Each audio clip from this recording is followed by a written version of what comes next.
Hello friends, welcome again to our channel Previous Notes, and today in this video we are going to discuss a very important topic, that is social engineering theory, जो कि Roscoe Pound ने दी थी। क्या है social engineering की theory, हम detail में जानेंगे। जो टॉपिक्स कवर करने वाले हैं हम इस वीडियो में वो रहेंगे, सबसे पहले हम अर्ली लाइफ जो है रोस्को पाउंड की वो डिस्कस करेंगे, देन हम सोशल इंजीनियरिंग के मीनिंग को डिस्कस करेंगे, फिर हम core concept of social engineering को डिस्कस करेंगे, फिर हम इम्पोर्टेंस जानेंगे इसकी और क्रिटिसिज्म जानेंगे सोशल इंजीनियरिंग का। जैसा कि आप जानते हैं हम प्रीवियस पेपर्स हैं उनको बिल्कुल सोल्ड मैनर में हम डिस्कस कर रहे हैं, और यहाँ तक हम अभी तक अपना पेपर डिस्कस कर चुके थे 8th क्वेश्चन। आज हम 9th क्वेश्चन डिस्कस करने जा रहे हैं। अगर आप पिछली वीडियोस गो थ्रू करना चाहते हैं तो मैं इस प्लेलिस्ट का लिंक आई बटन में दे दूंगा, आप उसे गो थ्रू कर सकते हैं। और अगर आप नोट्स नोट डाउन करना चाहते हैं आप किसी भी वीडियो के, तो आप हमारी वेबसाइट प्रीवियस नोट्स पर जाकर उसे भी गो थ्रू कर सकते हैं। So let's start. देखिए, सबसे पहले रोस्को पाउंड का बर्थ नेब्रास्का यूनाइटेड स्टेट में होता है 1870 में। स्टार्टिंग में ये बॉटनी में अपना करियर परस्यू करते हैं, लेकिन बाद में शिफ्ट करते हैं ये लॉ की तरफ। इन्होंने बॉटनी में अंडर ग्रेजुएट की डिग्री भी हासिल की थी। इनके पास लॉ की डिग्री नहीं थी, फिर भी ये नेब्रास्का बार में रजिस्टर हुए, एडमिट हुए 1890 में, और बाद में ये हार्वर्ड लॉ स्कूल के एज ए डीन भी रह चुके हैं 1916 से 1936 तक। और इनका जो मेन वर्क था वो यही था कि ये फाउंडर माने जाते हैं जो सोशियोलॉजिकल जूरिस्प्रूडेंस है उनके। तो मतलब इन्होंने सोशियोलॉजिकल जूरिस्प्रूडेंस में अपना योगदान बहुत ज़्यादा दिया था। और इनकी जो मेन जो दो आर्टिकल्स कह सकते हैं, बुक्स कहते हैं, वो थी the spirit of common law जो उनकी 1921 में आई थी, एंड सेकंड थी इंटरप्रिटेशन ऑफ लीगल हिस्ट्री जो कि 1923 में आई थी। और इन्होंने सोशल इंजीनियरिंग थ्योरी दी थी जिसके लिए ये बहुत ही फेमस हुए। और इनका जो मेन वर्क था, आप कह सकते हैं कोर कंसेप्ट जो इन्होंने दिया रोस्को पाउंड ने, वो सोशल इंजीनियरिंग थ्योरी ही दिया था। क्या है सोशल इंजीनियरिंग थ्योरी, अब हम इस वीडियो में स्टार्ट करते हैं। देखिए, अकॉर्डिंग टू पाउंड के अनुसार लॉ को फंक्शन करना चाहिए as a tool for social engineering. Pound कहते हैं लॉ फंक्शन करे, यानी कि लॉ का हम इस तरह से यूज करें ताकि जो सोशल इंजीनियरिंग है वो लॉ परसू करे, मतलब इस तरह के लॉ बनाएं जिससे सोशल इंजीनियरिंग होती हो। अभी सोशल इंजीनियरिंग है क्या? ये एक मेथड है for achieving social order and progress. अब ये हम यहाँ पे मीनिंग जान रहे हैं सोशल इंजीनियरिंग का। सोशल इंजीनियरिंग एक मेथड है जिससे सोशल ऑर्डर और सोशल प्रोग्रेस अचीव की जाती है। सोशल ऑर्डर मतलब कि सबके, आप कह सकते हैं, पीस बनी रहे और प्रोग्रेसिव सोसाइटी हो, यानी कि पूरी सोसाइटी को as a whole Roscoe Pound ने देखा। और उन्होंने कहा सोशल इंजीनियरिंग क्या है? सोशल इंजीनियरिंग एक मेथड है जिससे हम सोशल ऑर्डर और प्रोग्रेस अचीव करते हैं। किस तरह से? By harmonising individual and societal interest, यानी कि जो देखिए सोसाइटी में एक इंडिविजुअल इंटरेस्ट है, एक सोसाइटी की इंटरेस्ट है। हो सकता है मेरा इंडिविजुअल इंटरेस्ट कुछ और हो, सोसाइटी का इंटरेस्ट कुछ और हो। वो कहते हैं इनमें बैलेंस बनाओ, और बैलेंस बनाने के बाद आप सोसाइटी को प्रोग्रेसिव स्टेट में लेके जाओ। और हमारे लॉ इस तरह से होने चाहिए जो सोसाइटी को एज ए प्रोग्रेसिव वे में लेके जाएं और इनके बीच में हार्मनी बनाए रखें। रोस्को पाउंड का ये कहना था। और रोस्को पाउंड ने कहा था जो उनकी सोशल इंजीनियरिंग की थ्योरी थी वो इस तरह से देखते थे कि law as a tool for shaping society and achieving social harmony by balancing competing interest. वही बात जो हमने ऊपर डिस्कस की कि लॉ को एज ए टूल यूज किया जाए, एज ए इस तरह से यूज किया जाए ताकि वो शेप करे सोसाइटी को और अचीव करे सोशल हार्मोनी को। The primary role of law should be act as a instrument of social control. Roscoe Pound ये कहते थे कि जो लॉ का प्राइमरी रोल होना चाहिए वो ये होना चाहिए कि वो सोसाइटी को कंट्रोल करे। वो इस तरह से हमें लॉ बनाने चाहिए। तो आप देख सकते हैं इन तीनों जो हमने लाइंस डिस्कस किए हैं इसमें सोशल इंजीनियरिंग का डेफिनेशन आपको क्लियर हो गया। सोशल इंजीनियरिंग क्या है? एक मेथड है जिससे सोशल हार्मोनी, सोशल ऑर्डर और जिससे ये सोशल प्रोग्रेस जो है वो बनी रहे by harmonising individual and societal interest. अब देखिए, अब अभी तक तो हमने मीनिंग जाना, अब आपको थोड़ा प्रैक्टिकल एग्जांपल से समझाते हैं। रोस्को पाउंड ने क्या किया, लॉयर्स को इंजीनियर्स की तरह ट्रीट किया। देखिए, सोशल इंजीनियरिंग और जो नॉर्मल इंजीनियर है, जो नॉर्मल इंजीनियर हैं वो क्या करते हैं, वो अपनी स्किल यूज़ करते हैं और मैन्युफैक्चर करते हैं प्रोडक्ट को। जो सिविल इंजीनियर हैं वो क्या करेंगे, अपनी स्किल यूज़ करेंगे और एक बहुत ही शानदार बिल्डिंग बनाएंगे। इसी तरह से रुस्को पॉइंट क्या कहते हैं कि जो लॉयर्स हैं वो भी इंजीनियर हैं, वो शेप करते हैं, वो क्या है, सोशल इंजीनियर हैं, और वो शेप करते हैं, बिल्ड करते हैं एक सोसाइटी को।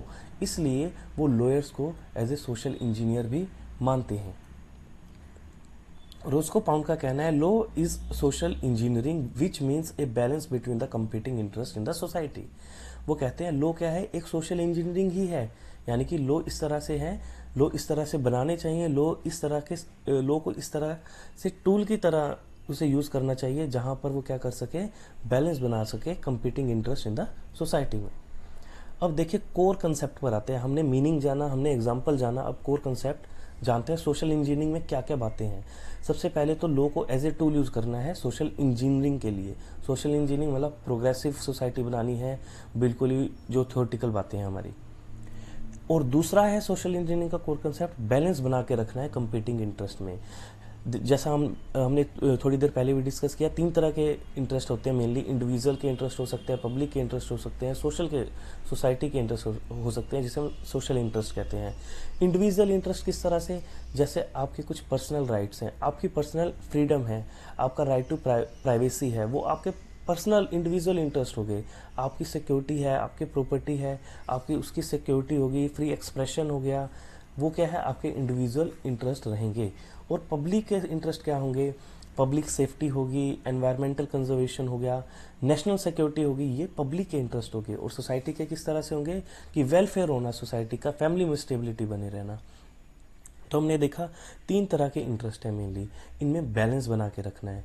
बैलेंस इन द सेंस कि जहां पर भी कंफ्लिक्ट हो, जैसे हमारे सुप्रीम कोर्ट भी करती है, जब भी कुछ भी कंफ्लिक्टिंग अगर उनके सामने आता है तो बैलेंस बना के रखते हैं।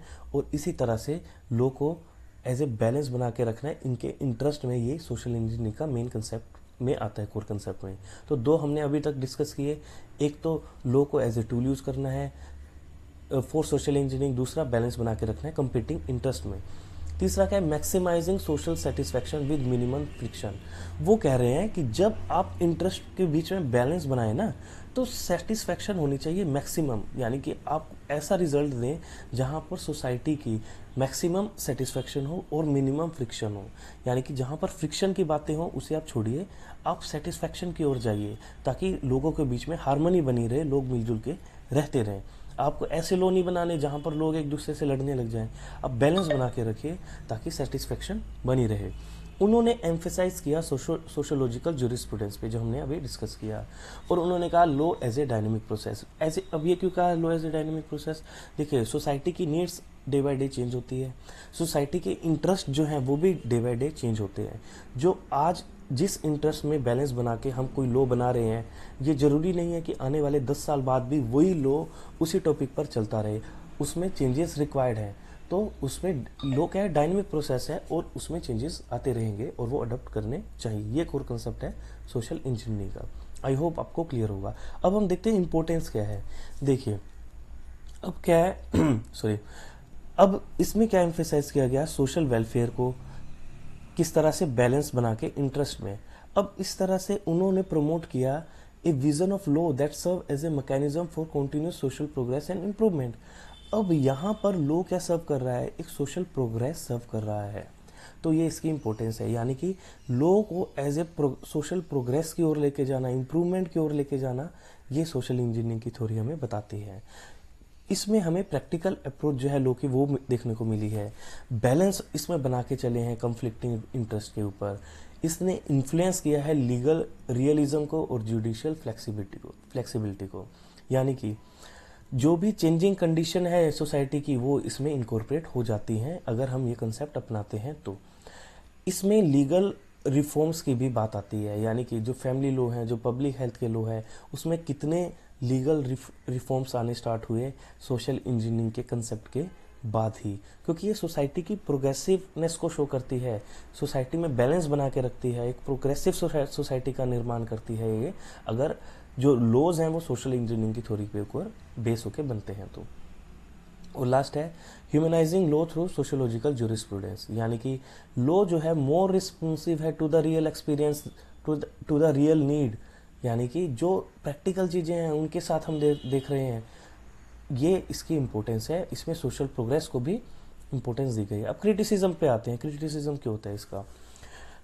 सबसे पहले तो आपको भी देख के लग रहा होगा सब अच्छी अच्छी बातें हो रही हैं, तो ये ओवर आइडियलिस्टिक है, ओवर एम्बिशियस है, यानी कि कुछ ज़्यादा ही एम्बिशियस है ये थ्योरी और कुछ ज़्यादा ही आइडियलिस्टिक है। प्रैक्टिकल जब हम देखते हैं तो लॉ को इस तरह का बनाना थोड़ा पॉसिबल नहीं हो पाता। जब हम बैलेंस की बात करते हैं इंटरेस्ट की, तो बैलेंस बनाना भी मुश्किल हो जाता है। तो ये आइडियलिज्म ज़्यादा है, यानी कि प्रैक्टिकल है, बातें हैं, वैसे नहीं हो पाता। एम्बिग्यूटी इन डिफाइनिंग इंटरेस्ट, जैसा कि आप जानते हैं इसमें 3 तरह के हमने इंटरेस्ट देखे, आपको भी लग रहा होगा जो पब्लिक इंटरेस्ट है, सोशियोलॉजिकल इंटरेस्ट है, उनमें ओवरलैप है थोड़ा सा, और एम्बिग्यूटी भी है कि कौन सा प्राइवेट में जाएगा, कौन सा पब्लिक में जाएगा, बैलेंस बन पाएगा या नहीं बन पाएगा। तो ये कहते हैं कि ये जो प्रैक्टिकल नहीं है चीज़ें, तो ये सब ऐसे ही है। और तीसरा है रिस्क ऑफ जुडिशियल एक्टिविज्म, इसमें थोड़ा रिस्क भी है, अगर ज़्यादा ही हम सोसाइटी की ओर जाएंगे तो रिस्क है, हमने डिस्कस किया है जुडिशियल एक्टिविज्म के ऊपर, यानी कि जजेस जो हैं अगर वो भी अपने आप को इन्वॉल्व करेंगे, ज़्यादा इसी तरह से डिसीजन सुनाएंगे, तो जुडिशरी जो है एक्टिव रोल प्ले करेगी, लेकिन ऐसा ज़्यादा अगर हो जाए तो रिस्क भी हो जाता है। चौथा है infringement on individual autonomy and freedom. अब देखिए, अगर हम कुछ भी लॉज जो हैं वो इस तरह के बनाएंगे जो सोसाइटी की इम्पोर्टेंस को रखेगा, तो इंडिविजुअल की ऑटोनॉमी और फ्रीडम कहाँ जाएगी। हम देखते हैं कि जैसे मान लीजिए अब राइट टू प्राइवेसी, आपका प्राइवेसी का अधिकार है, अगर कोई लॉ ऐसा बनाया जाता है कि आपके इस राइट को छीन लिया जाता है और सोसाइटी की जो नीड है उसको ध्यान में रखा जाता है, तो आप तो कहेंगे ना कि मेरा तो ये प्राइवेट अभी राइट है, तो ये क्यों आप इन्फ्रिंज कर रहे हो, तो इसका रिस्क ज़्यादा हो जाता है। यानी कि इस थ्योरी को अगर हम अपनाते हैं तो इंडिविजुअल की बातें कम हो जाती हैं, सोसाइटी की बातें ज़्यादा हो जाती हैं। लेकिन अगर आपने हिस्ट्री पढ़ी होगी, आपने देखा होगा, तो जैसे जैसे सोसाइटी इवोल्व हुई, जैसे जैसे हम आगे बढ़ रहे हैं, तब हम इंडिविजुअल की फ्रीडम के बारे में ज़्यादा बातें कर रहे हैं, इंडिविजुअल के राइट्स के बारे में ज़्यादा बातें कर रहे हैं। आपने देखा होगा जो सुप्रीम कोर्ट की जजमेंट्स भी आती हैं आजकल, वो इंडिविजुअल ऑटोनॉमी एंड फ्रीडम पर ज़्यादा कंसंट्रेट करते हैं। तो ये भी इसका एक क्रिटिसिज्म है। अब फुलर ने एम्फेसाइज किया importance of an inner morality of law which requires law to be clear, consistent and applicable. अब इस बात को ध्यान से सुनेगा। अब जो बाकी जो थ्योरी आती थी हमारे पास, जो पॉजिटिव लॉज वाले थे, जैसे ऑस्टिन था, वो कहते थे लॉ इज कमांड, जो कमांड है जो बैक की जाती है सैंक्शन के द्वारा। अब जो बाकी चीज़ें हैं, जब फुलर भी है वो भी कहता है, देखिए जो लॉ होना चाहिए वो क्लियर होना चाहिए, कंसिस्टेंट होना चाहिए और एप्लीकेबल होना चाहिए। लेकिन अगर हम ये कंसेप्ट लेते हैं तब हम हर बार इंटरेस्ट को बैलेंस करने पर आएंगे, तो उससे क्या होगा कि लॉ जो है क्लियर नहीं होगा, उसमें एम्बिग्यूटी बनी रहेगी, उसमें क्या होगा आर्बिट्रेरीनेस की बातें ज़्यादा हो जाएगी, उसमें जजेस जो हैं या जो लॉ है उससे क्या होगा वो अपने हिसाब से इंटरप्रेट करेंगे और अपने हिसाब से लॉ बनाएंगे, तो ये क्लियर लॉ नहीं रहेगा, कंसिस्टेंट लॉ नहीं रहेगा। लॉ को कंसिस्टेंट होना बहुत ज़रूरी है, ये फुलर का मानना था, इसलिए भी इसका क्रिटिसिज्म किया जाता है। HLA हार्ट का भी यही कहना था कि law should be grounded in clear and formal rules rather than being used as a flexible tool for shaping the society behaviour. Fuller का भी ये कहना था, HLA हार्ट का भी ये कहना था कि लॉ क्लियर होना चाहिए ताकि उसमें फॉर्मल रूल्स हैं वो बिल्कुल अड़े रहें, ऐसा नहीं होना चाहिए वो फ्लेक्सिबल हो जाए और शेप करे सोसाइटी के बिहेवियर का। तो इसलिए ये इसका क्रिटिसिज्म किया जाता है। पाउंड ने खुद एक्नॉलेज की है ये लिमिटेशन अपनी थ्योरी की, और वो भी कहते हैं हाँ कुछ डिस्क्रिपेंसी हो सकती हैं, कुछ ऐसा हो सकता है कि जहाँ पर जो कन्फ्लिक्ट्स हो डिफरेंट इंटरेस्ट का, और ये फ्लेक्सिबल टूल है, उन्होंने खुद इन लिमिटेशंस को भी एक्नॉलेज किया है। तो ये इसके क्रिटिसिज्म थे। कैसा लगा आपको वीडियो हमारा सोशल इंजीनियरिंग थ्योरी पर, आप कमेंट सेक्शन में बता सकते हैं, और हमारे चैनल को सब्सक्राइब करना मत भूलिएगा। Thanks for watching this video and bye bye for now.